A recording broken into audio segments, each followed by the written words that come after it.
Hi, my name's Karri. I'm one of the clinical psychologists at Prosper Health Collective, and today I'm going to be chatting about ruptures and repairs in relationships. A rupture refers to a momentary breakdown in a relationship, a disruption of the emotional connection with another person. Ruptures can look like something as explicit as an escalating shouting match or some direct criticism to your partner.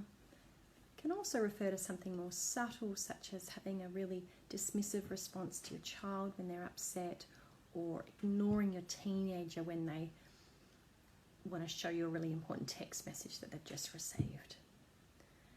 So researchers such as the Gottmans and Dan Siegel, who we reference commonly in this forum, they talk about the inevitability of ruptures in relationships, that we can't be 100% emotionally available and connected to another person 100% of the time, that we're inevitably going to stuff it up and get it wrong sometimes.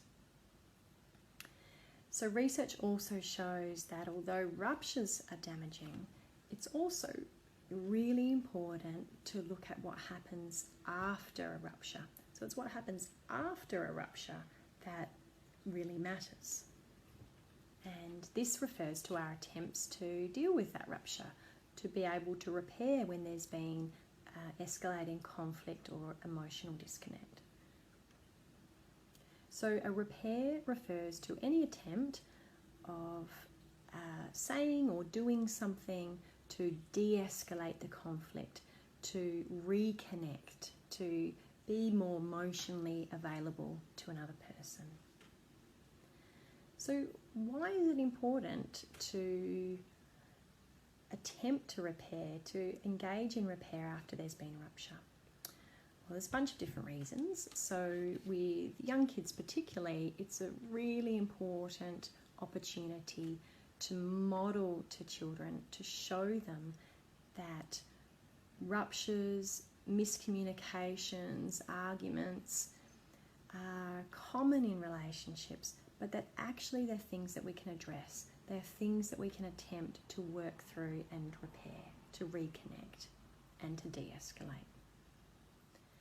Repair is also incredibly important because it helps us to turn down the emotional tone, to regulate the levels of stress that we might be experiencing during conflict, and also to prevent further escalation so that we don't go on to say things that we really regret or cause further hurt. So how do we go about being able to increase the success that we might have in trying to repair? So here are a few tips. So first of all, it can be really important to begin looking out for our partner's attempts at repair and looking out for opportunities ourselves to make a repairing comment or gesture. It can also be helpful to not get caught up in the tone sometimes, and actually try and look at the content or the intention behind what's being said. So for example, someone might say, "Just stop this, we're really getting off track." The tone might be kind of elevated, but the intention there is about trying to make things better and trying to progress in a more helpful way. It can also be really important to keep in mind that sometimes it just involves swallowing our pride. That being able to keep an eye on the bigger picture of actually being able to move through, to work through in a more helpful way in this part of what's happening in the relationship. So I'm just going to provide a couple of examples of what repair statements might look like, and you might have a go of coming up with your own. So it can look something like, "Yeah, I'm really sorry for how I handled that. I really overreacted." It could be something like, "I'm sorry I ignored you before. I actually am interested in what you have to say. Could we find some time now?" It could also include, a gesture or something a bit more playful and using humour, such as kind of laughing at yourself or pulling a funny face to, you know, kind of make it a bit lighthearted in terms of the way you might have been carrying on or handling something. It can also include comments such as, actually, I'm feeling really overwhelmed right now. Could we take a break? Or, yeah, I actually really agree with part of what you're saying.